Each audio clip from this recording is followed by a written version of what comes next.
For more, we're joined now by Michael Szanto. He is a researcher researching Korean diplomacy and strategy at the University of Miami. Well, a flurry of diplomatic activity underway, quite a buildup for this summit, lots of hype surrounding it as well.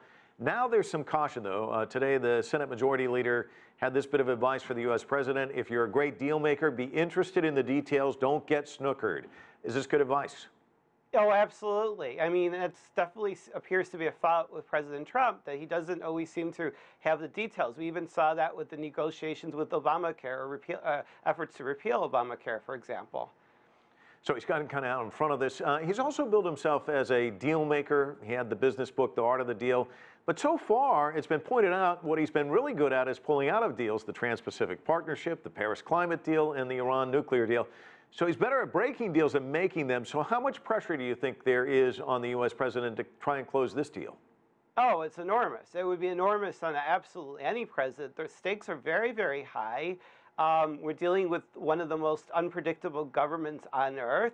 And they tested a missile that could deliver a nuclear warhead to Washington, D.C., basically. There's some minor guidance issues that they have to clear up. So we're dealing with very, very high stakes here. So the pressure is very, very high on the president. What about expectations? Well, you know, my expectations are hopeful, but extremely worried. That I can say. I mean, and I don't think he's setting expectations too accurately because he took a huge long shot. He is giving the North Korean government something that no other president has, which is direct presidential level talks, and nobody else, but it could work. He could charm the leader, or the North Korean government could realize that if, God forbid, it comes into conflict with the United States, the regime won't survive. So their only way to survive is to reach an agreement with the United States. The reason that I'm not too hopeful is that we kind of appear to have an impasse where they appear still not to be willing to give up the nuclear arsenal, and the United States cannot accept them having the ability to threaten the mainland United States with nuclear missiles. It's a victory for Kim, though, no matter what, meeting with the U.S. president. I mean, that he comes away with a win no matter what, right? Wouldn't you say it that way? Yes, absolutely, absolutely. But President Trump is under enormous pressure because the U.S. government policy under many administrations was to prevent the North Korean regime that has a very bad record internationally in terms of its types of actions from having the ability to directly threaten the American homeland, mainland. So that's why we're in a very kind of dicey situation. The U.S. can't accept their nuclear arsenal, but they might not be willing to give it up. And I think everyone's misinterpreting what happened in Libya. Michael, it's interesting, though, today the U.S. president used the word process. He used it quite a bit to describe things. It seemed like a more measured approach. Didn't seem to be shooting for the moon. Also didn't want to say maximum pressure.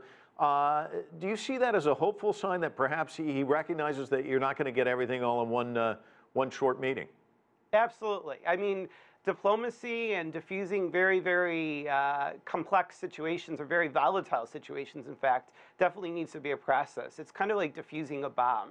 Many people view the conflict on the Korean Peninsula as the most dangerous conflict that faces the whole world. So we don't want to rush into anything. We don't want to do anything rash. I think that it's a very healthy sign that he's referring to it as a process rather than kind of presenting the possibility of like an instant deal, instant solution. There is also this talk that Moon Jae-in might also join the talks, but would Trump be willing to share the spotlight? Well, you know, I think that we need to do what works, but we need to be very careful to look out for American interests. And I think that there's a reason that no American president has wanted to face a North Korean nuclear ICBM. It's a really, really huge threat. People try to claim that the North Korean government is a rational decision maker, and I'm not sure, while that sounds reassuring and works with certain theoretical models very well, I'm not entirely sure about it. We're dealing with emotions here. We're dealing with a government we don't understand. So the U.S. has to be very careful. So anything that would diffuse it, if it means bringing more people, is good. But the United States also can't risk its own cities in the process. So our cities are almost under threat right now. So it's a very scary situation, actually. Michael Szanto joining us from Miami. Thanks so much.